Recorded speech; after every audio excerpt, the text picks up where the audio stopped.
তিনটা সাপ দেখা আছে, তিনটা সবগুলোকে বন্দি করে ফেলতেছে একটা খাঁচার ভিতরে। দেখো তো একটা খাঁচার ভিতরে তিনটা সাপ বন্দি গেছে, তিনটা সাপ বন্দি গেছে তো শেষা করছি না মিশা করছি রে? শেষা করছি। আচ্ছা আচ্ছা, মিথ্যা কথা কব না কিন্তু, দেখা পাচ্ছি তো। আচ্ছা, এই সাপগুলো দেখেছিল কোনোদিন এর আগে? কালো রঙের। কোন দিন দেখেছিলি? দিন মনে নাই, কিন্তু সাপগুলো দেখছিলি, এখন যেগুলোকে দেখতে পাচ্ছিস সত দেখা পাচ্ছি না মিশামিশি করছিস? দেখা পাচ্ছি। আচ্ছা ঠিক আছে ইনশাআল্লাহ। আচ্ছা, কয়টা সাপ? তিনজন। আচ্ছা, সাপগুলোকে মানুষের রূপ ধারণ করাবো আল্লাহর কোরআনের আয়াতে, সেগুলো লক্ষ্য কর। আমাকে বন্ধ করেন না কি দেখতে মানুষের রূপ ধারণ করছে? মহিলা না পুরুষ?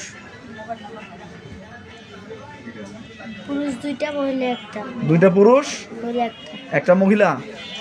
সত্য কয়েছে? অনেকে জিজ্ঞাসা করা, তোমার নাম কি? জিজ্ঞাসা কর, নাম কি তোমার, বল।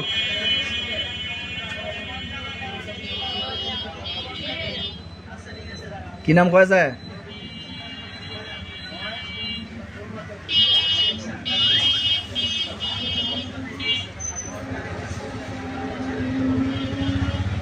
জোরে বলো কি নাম?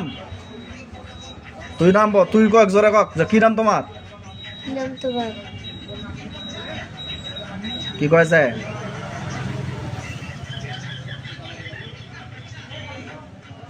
কি নাম কছে?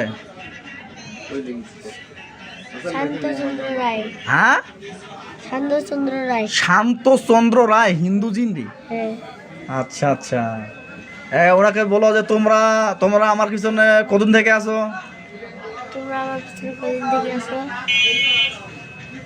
কি বলে জানাবা? অনেক দিন ধরে আছো। কতদিন?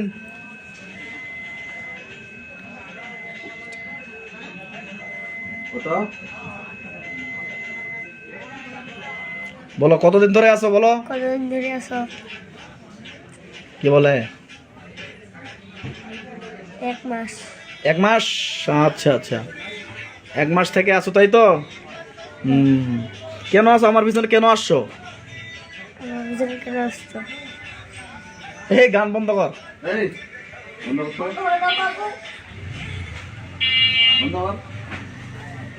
কি বলে, কেন আসছে বলে?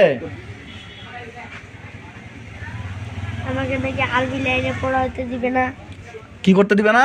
আরবি লাইনে পড়াতে দিবে না, দিকে ঢুকাই দিবে। আরবি লাইনে পড়তে দিবে না তোমাকে, এই জন্য আসছে। কোথা থেকে আসছো তোমরা বলো?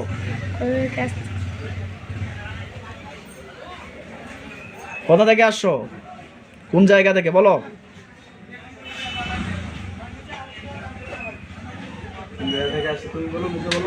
বলতেছে মনে মনে বলতেছে। কি বলে, কোথা থেকে আসছে? হ্যাঁ, শ্মশান ঘাট, যেখানে মরা মানুষ পুড়ে। কোথাকার শ্মশান ঘাট? কোথাকার শ্মশান ঘাট থেকে আছো তোমরা ওর পিছনে?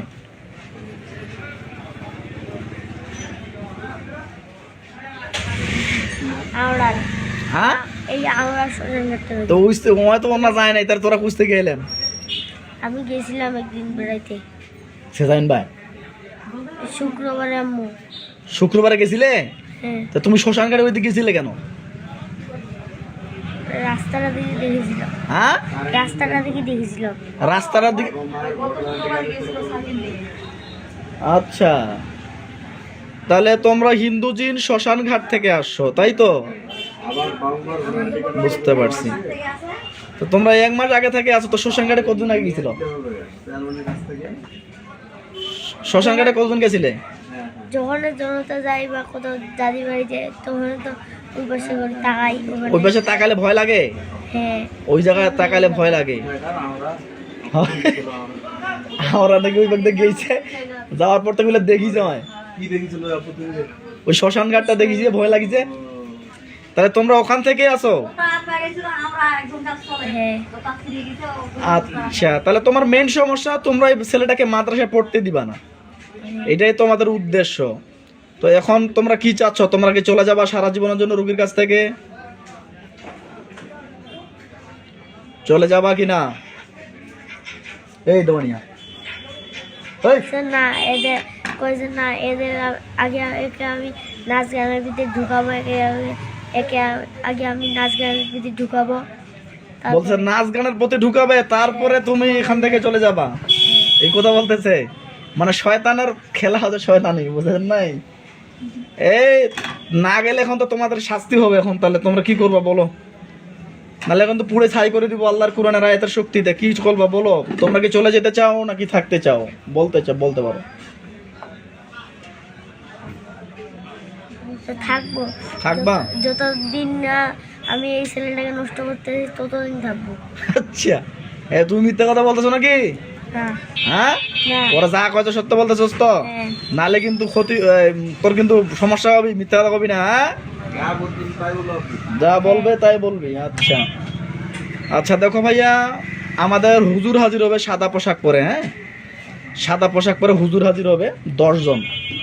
10 জন মোয়াক্কেলগণ, আপনাদেরকে আমার পক্ষ হতে সালাম। আমি গুলজার কবিরাজ, কমলপুর বাজার মা হোমিও ফার্মেসি জাহাঙ্গীর আলমের দোকানে আছি। দ্রুত যেখানে থাকে না কোনো বাচ্চাদের চোখের সামনে হাজির হয়ে যান।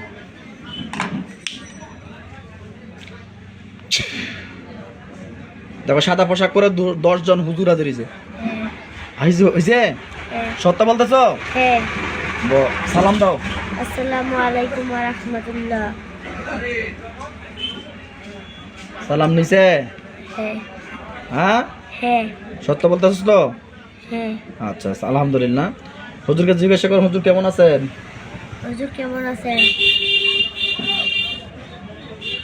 আলহামদুলিল্লাহ ভালো আছি। আলহামদুলিল্লাহ বলছে। হুজুর এদের আন্ডারে কি আরো জিন আছে কিনা এগুলো ধরে নিয়ে আসেন তো। বলো যে হুজুর এই শয়তানগুলোর আন্ডারে আরো জিন আছে নাকি, ধরে নিয়ে আসেন। হুজুর এই শয়তানগুলোর আন্ডারে আরো জিন আছে, ধরে নিয়ে আসেন তো। তাদেরকে ধরে নিয়ে আসেন। তাদেরকে ধরে নিয়ে আসেন।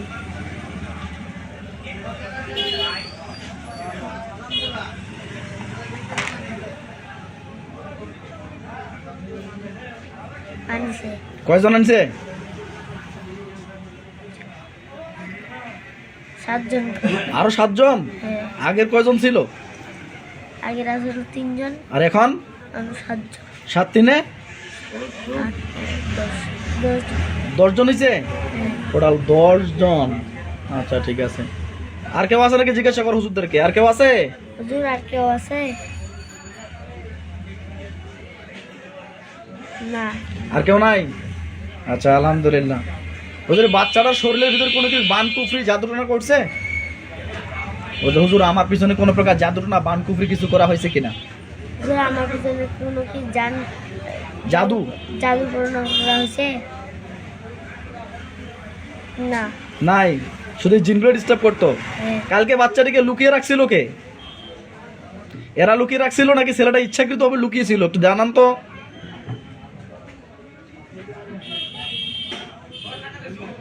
যা বলবি সত্য কথা বলবি, নালে কিন্তু মায়ের দিবি তো। হুজুর এরা এই জিনগুলোকে লুকিয়ে রাখছিল না, সে ছেলেটা ইচ্ছাকৃতভাবে লুকিয়েছিল? আমাকে জানান। মিথ্যা কথা বলে কিন্তু থাপড় দিবি গানের মধ্যে, দেখিস।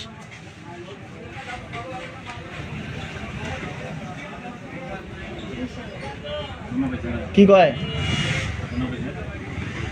তারা লুকিয়ে রেখেছিল, তারা জ্ঞানটাকে উল্টা করে দিয়েছিল। তারা জ্ঞানটাকে উল্টা করে দিয়েছিল। এই ইচ্ছাকৃতভাবে উল্টেছিল না, মানে ওকে ওয়াসওয়াসার মাধ্যমে সে যেন লুকিয়ে থাকে সেই বুদ্ধিটা দিয়েছিল, তাই তো? আচ্ছা ধন্যবাদ, বুঝতে পেরেছি। আচ্ছা হযরত এক কাজ করেন, আমাদের যে জেলখানা আছে আমাদের জেলখানায় বন্দি করে দেন এই জিনগুলোকে, এটা যদি বেরোতে না পারে। দেখো একটা আমার বাড়িতে একটা বড় জেলখানা আছে, জেলখানার মতো জিন ঢুকানোর জন্য। সেই জেলখানার ভিতরে ঢুকিয়ে দিবে, ওদেরকে ধরে নিয়ে যাবে। দেখো টানতে টানতে ধরে নিয়ে যাবে। হ্যাঁ, চার কোণা দিয়ে একটা ইয়াতে ঢুকাই দিল ওদেরকে। ঢুকাই দিয়ে দেখতে পাচ্ছ? আচ্ছা ঠিক আছে, ইনশাআল্লাহ। শুকরিয়া। হুজুরকে সালাম দিয়ে চলে যাইতে বলো। আসসালামু আলাইকুম ওয়া রাহমাতুল্লাহ। বলেন যে চলে যান। আচ্ছা এখন আপনারা চলে যান। গেছে? হ্যাঁ, আকাশের দিকে রওনা দিন। আকাশের দিকে রওনা দিছে, বলো আলহামদুলিল্লাহ। আলহামদুলিল্লাহ। চোখ খুলে দাও। আসসালামু আলাইকুম ওয়া রাহমাতুল্লাহ। আপনারা দেখছেন জিনো জাদু ডক্টর চ্যানেল, আমি আছি আপনাদের সঙ্গে মোহাম্মদ গুলজার রহমান। আপনারা দেখলেন একটু আগে আমরা এক ছোটো ভাইয়ের চিকিৎসা করলাম। এই ছোটো ভাইটি কালকে ছোটো ভাইটি কি হঠাৎ করে লুকিয়েছিল মাদ্রাসায় পড়ে, বিশেষ করে মাদ্রাসার একজন স্টুডেন্ট। আমরা জানি একজন মাদ্রাসার স্টুডেন্টকে শয়তান জিনেরা ডিস্টার্ব করার ট্রাই করতেই থাকে, এবং কি সে সবসময় মনে হচ্ছে তার পিছনে কেউ চলে আসে, এবং কি স্বপ্নে ভয়ঙ্কর স্বপ্ন দেখায় এবং ডিস্টার্ব করে থাকে। স্বপ্নের মাধ্যমে বা পিছনে পিছনে কেউ চলাফেরা করে, এরকম সে স্বপ্ন দেখে। তো আলহামদুলিল্লাহ ইনি একজন হোমিও চিকিৎসকের ছেলে। বিশেষ করে আমি যেখানে আমার বাবাজি একজন আছেন, এটা হচ্ছে ছোটো ভাইটি, তার ছেলে। আমি মাঝে মাঝে বাবার সঙ্গে, আমি যেহেতু হোমিও নিয়ে পড়ালেখা করতেছি, মাঝে মাঝে ওনার সঙ্গে কী হয় না হয় সে বিষয় নিয়ে ওনার সঙ্গে আমি ওনার সঙ্গে কথাবার্তা বলি, যে আমার অনেক হেল্প করেন। তো আলহামদুলিল্লাহ ওনার ছেলের দেখতেছি এরকম জিন্নাতের সমস্যা, তাই আমরা হাজিরাত করে দেখলাম যে ওনার পিছনে কিছু মনসা জিনের সমস্যা ছিল। মনসা জিন মানে সাপ জিনের সমস্যা ছিল, তাদেরকে মানুষের উদ্ধারণ করে তাদের সঙ্গে আমরা কথাবার্তা বলে তাদেরকে বন্দী করে দিয়েছি। সকলে দোয়া করবেন আমার এই ছোট ভাইটি যেন পরিপূর্ণ সুস্থ হয়ে যায়। আজ এ পর্যন্ত, আসসালামু আলাইকুম রহমতুল্লাহ।